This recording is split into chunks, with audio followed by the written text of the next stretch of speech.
ইরানকে ঘিরে নতুন করে উত্তেজনার মধ্যে এবার আরও কঠোর পদক্ষেপের হুঁশিয়ারি দিল যুক্তরাষ্ট্র। দেশটির অর্থমন্ত্রী স্কট বেসেন্ট বলেছেন, ইরানের উপর ইতিহাসের সবচেয়ে কঠোর নিষেধাজ্ঞা আরোপ করতে যাচ্ছে ওয়াশিংটন। তার দাবি, সর্বোচ্চ অর্থনৈতিক চাপ প্রয়োগ করা গেলে ইরানের বিরুদ্ধে নতুন করে বড় ধরনের সামরিক অভিযান চালানোর প্রয়োজন কমে আসতে পারে। দেশটির অর্থমন্ত্রী স্কট বেসেন্ট জানিয়েছেন, আগামী সোমবার এক সংবাদ সম্মেলনে নতুন এই নিষেধাজ্ঞা প্যাকেজের বিস্তারিত তুলে ধরা হবে। সংবাদ মাধ্যমকে তিনি বলেন, ইরানের উপর সর্বোচ্চ অর্থনৈতিক চাপ প্রয়োগ করা গেলে নতুন করে বড় ধরনের সামরিক অভিযান শুরুর প্রয়োজন নাও হতে পারে।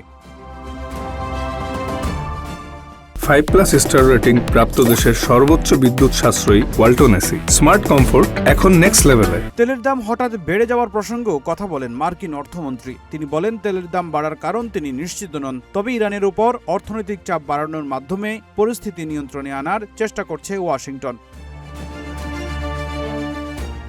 বেসেন্ট কাইটেনিক শব্দটি ব্যবহার করে সামরিক শক্তি প্রয়োগের বিষয়টিও উল্লেখ করেছেন। তার দাবি, নতুন নিষেধাজ্ঞা কার্যকর হলে ইরানের উপর ব্যাপক প্রভাব পড়বে এবং দেশটির বর্তমান শাসন ব্যবস্থাও বড় ধরনের চাপের মুখে পড়বে। একই সঙ্গে যুক্তরাষ্ট্রের মিত্র ও বিশ্বের অন্যান্য দেশকে ইরানের প্রশ্নে নিজেদের অবস্থান নির্ধারণের আহ্বান জানান তিনি। ইরানের সঙ্গে ব্যবসা করা চীনও নতুন মার্কিন পদক্ষেপের লক্ষ্যবস্তু হতে পারে কিনা এমন প্রশ্নের জবাবে বেসেন্ট বলেন, এই ধরনের অনেক আলোচনা প্রকাশ্যে নয়, ব্যক্তিগতভাবেই করা ভালো।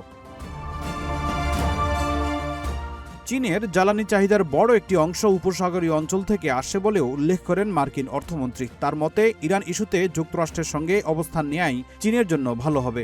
ইরানকে ঘিরে সামরিক উত্তেজনা, তেলের বাজারে অস্থিরতা এবং নতুন করে নিষেধাজ্ঞার হুঁশিয়ারির ফলে মধ্যপ্রাচ্যের পরিস্থিতি আবারও কোন দিকে মোড় নেয়, এখন সেদিকেই নজর আন্তর্জাতিক মহলের। ফখরুল ইসলাম, ইত্তেফাক নিউজ।